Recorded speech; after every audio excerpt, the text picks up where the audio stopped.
wait lang, wait lang. Gagawa si mama ng paraan. Wait lang. Dito, oh. Oh, dito. Baba ka dito.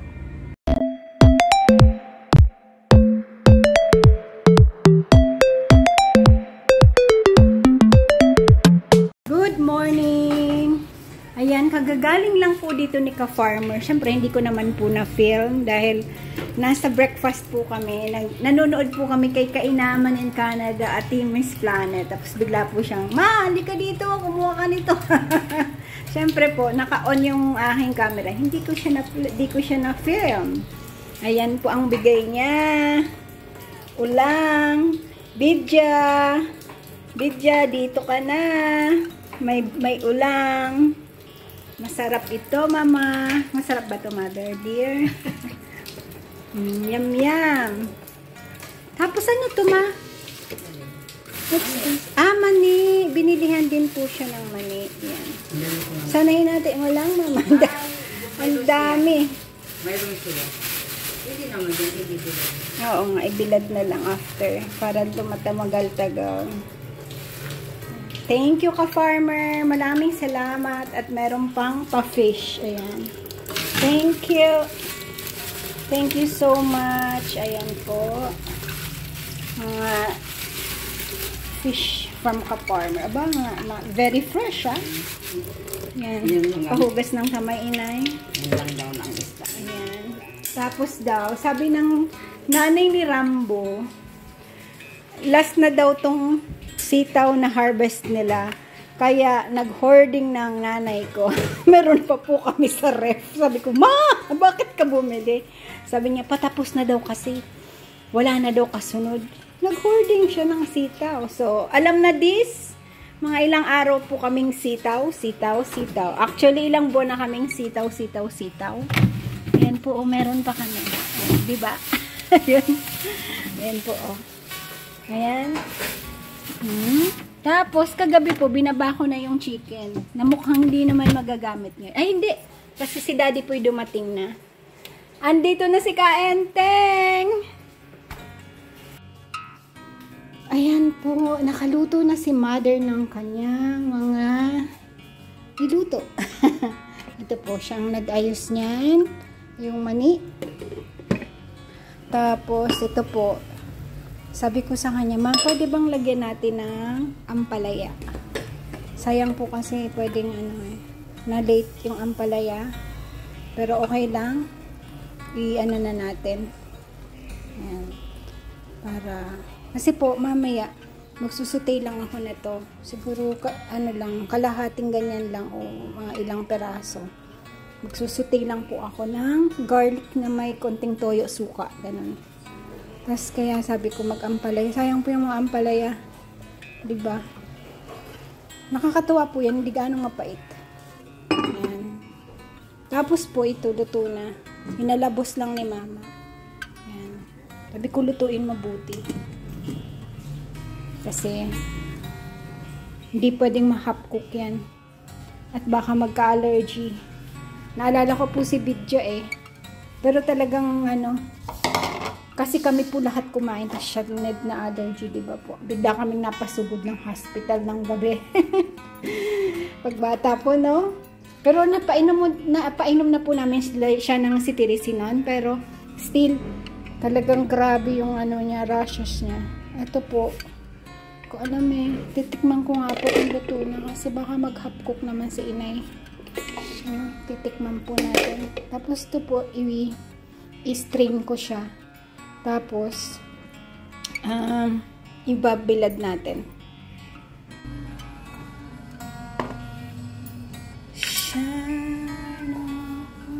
Ayan po, tayo ay magluluto ng adobo. Pipili lang po ako ng mga parts. Kasi yung iba po,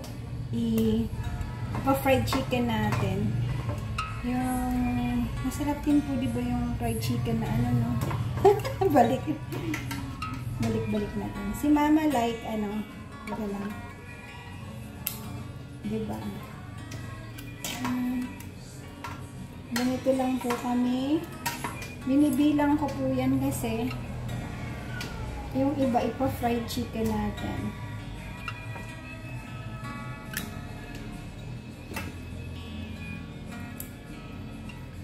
po iluluto natin sa para maging dalawang ulam ito. Di ba po? Ayan. Ayan. Ito po, fried chicken. This one is for adobo. Kasi nga tatlo lang tayo. Tatlo lang po kami.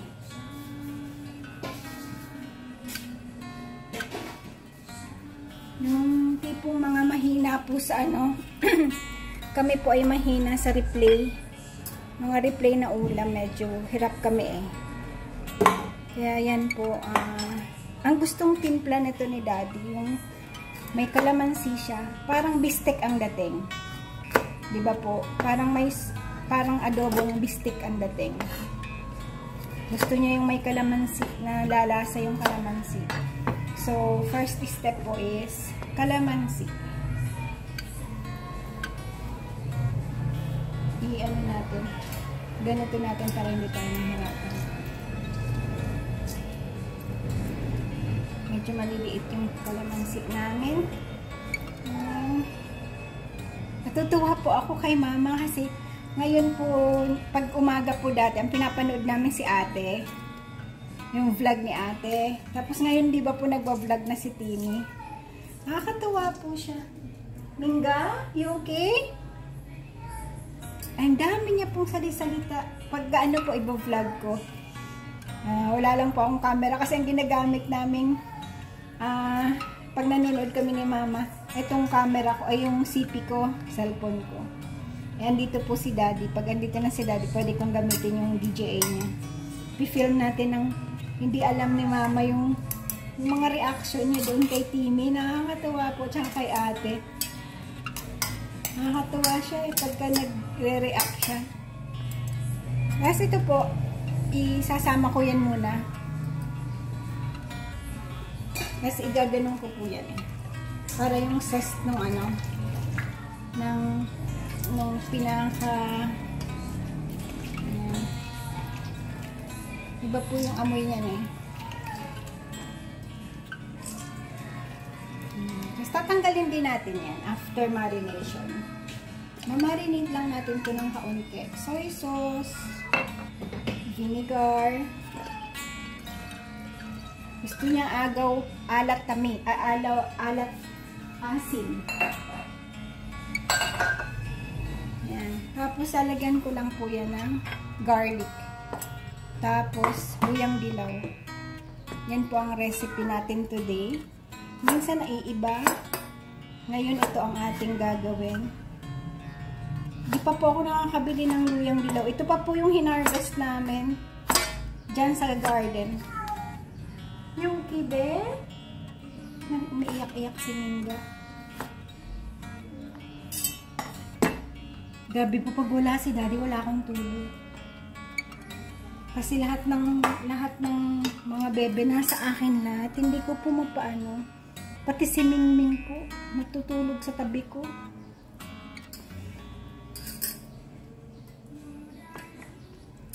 Yun naman, parang feeling mo po ano, secure na secure ka naman pag may katabi kang animals, no? Wala naman po silang mga garapata, pero minsan may naliligaw, yung galing siguro sa may gate pag may mga asong pumupunta. Pero di ba po naka-shot sila ng nakagamot silang ano. Matagal din po wala pa hanggang ngayon po. Kapapaligo ko lang kahapon sa kanila, pinaliguan ko sila lahat. Except the Mingming, ayaw talagang maligo.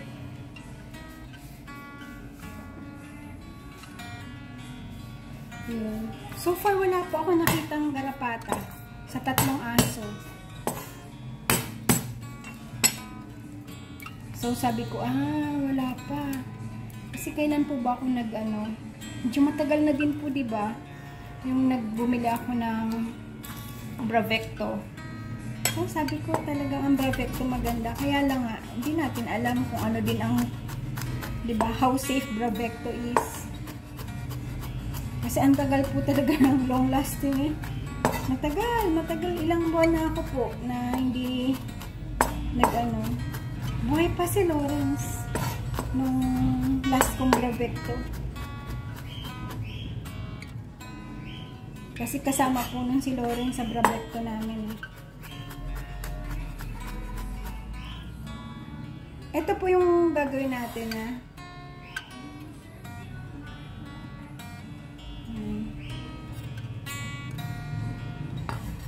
Tapos, we're going to put pepper. Si mama po buo. Ako naman gusto ko yung Vegemite na ganyan. So, yan lang po. Tutubigan natin ng kaunti mamaya. Konti lang. Pero malambot po itong manok. Parang malambot siya. Tapos tatanggalin ko na po itong ano. Ito. Ang ating pinakabalat ng kalamansi. Pero yung ano po, dyan ko lang muna siya. Papakuluan ko dyan kasama yung turmeric. Yan. Mamaya ko na po yan papakuluan. I-ano ko lang po siya. Ibabad ko lang siya ng kaunting oras.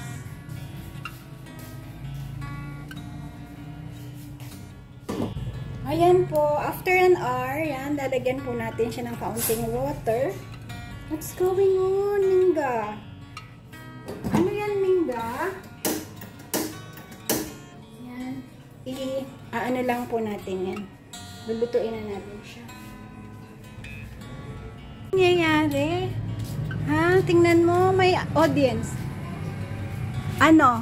Di ka makababa? Ayan. Paano ka umakyat dyan? Dito po siya sa may likod, oh. Dito po yung mga gamit ni daddy po to, eh. O ano?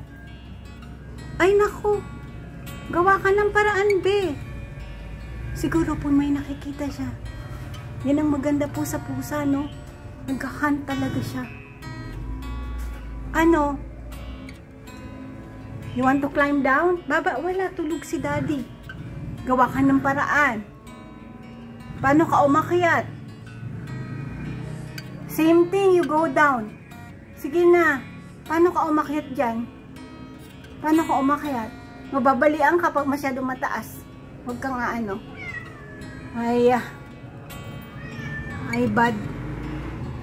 Ano ka tutulungan ni mama? Magigisingin natin si daddy. Bad eh. Ako si Mingming, may iyak-iyak po eh. Ano? Let's go. Ayun akong bata ito ay. Tara. Paano kita aanahin dyan? Come here na. Wala pa namang hagdan. Ha? Come here. Come here. Oh, wait lang. Gagawa si mama ng paraan. Wait lang. Dito, oh. Oh, dito. Baba ka dito. Dito. Ming. Dito, oh. Baba. Ay. Here, jump here. You jump here, oh. Oh, sige. Hindi yan. Oh, ano kasi, medyo ano siya. Wait, ha. Wait lang, be, ha. Wait lang. Ha? Come. Come, be. Be, makababa ang loko.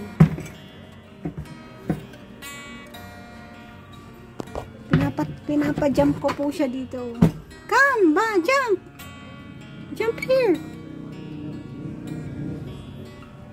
Ay, nako, antayin mo si daddy.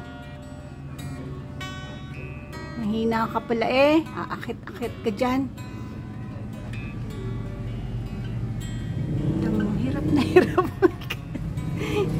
Natatawa sa'yo ang mga audience niya, oh. Andito yung mga dog. Tingnan siyang kapalpakan niya. Ay, naku po, ang batang ito. Go. Go. Baba, sige. Kaya mo yan, be.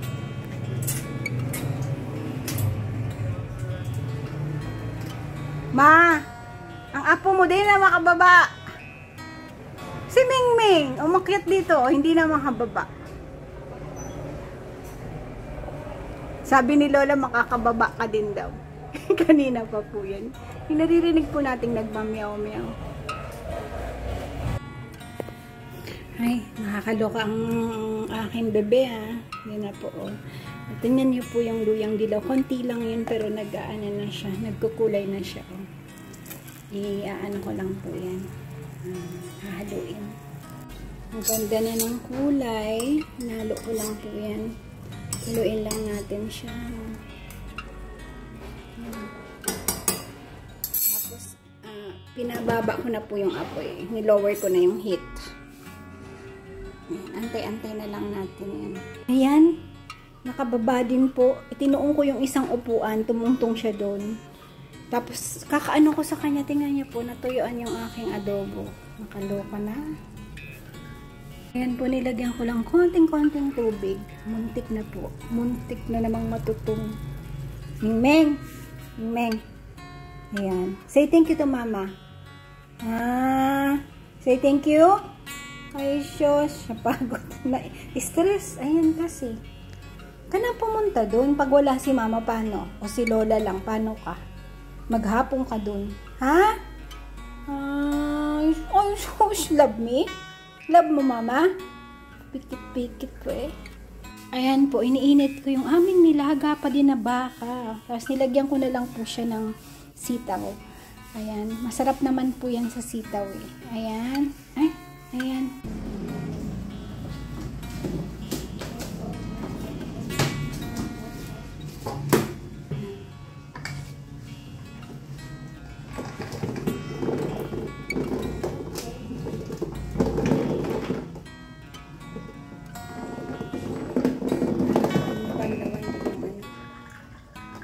Yayang-yang ko lang to.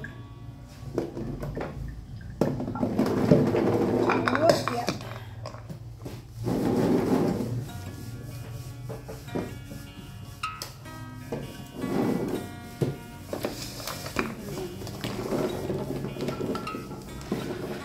Kasi, hindi natin yan mauubos agad. Ay mapapanis. Kailangan na kayang-yang.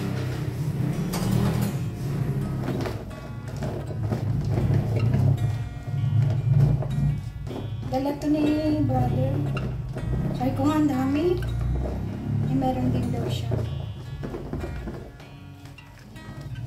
Magiging snack natin for how many days. Kaya kailangan pong maibilad. Thank you, Daddy.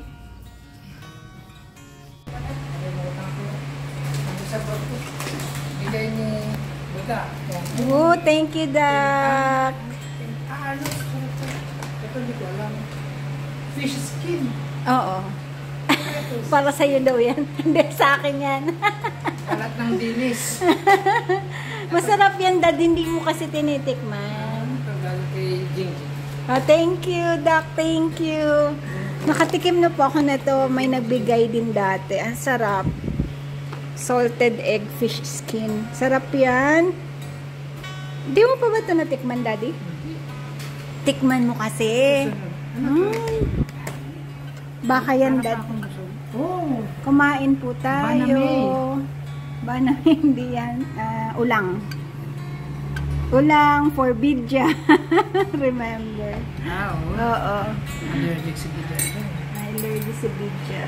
Kain po tayo. Leftover. Ito po yung dala ni ka-farmer. Nilagyan ko lang nga ng ano. Ito po, dala niya din yan. Kimchi forever.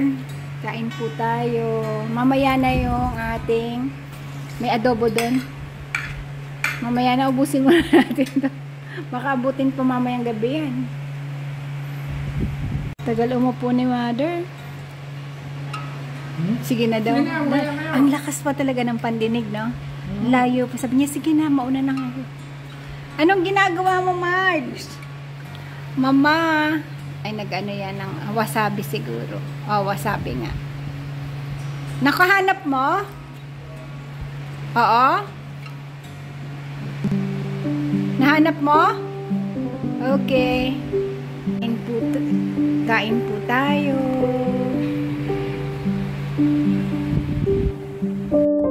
If it is possible, as far as it depends on you, live at peace with everyone. Blessed are the peacemakers, for they will be called children of God. Thank you for watching. Please like, subscribe, push that notification bell, and share. Maraming salamat po. To God be the glory.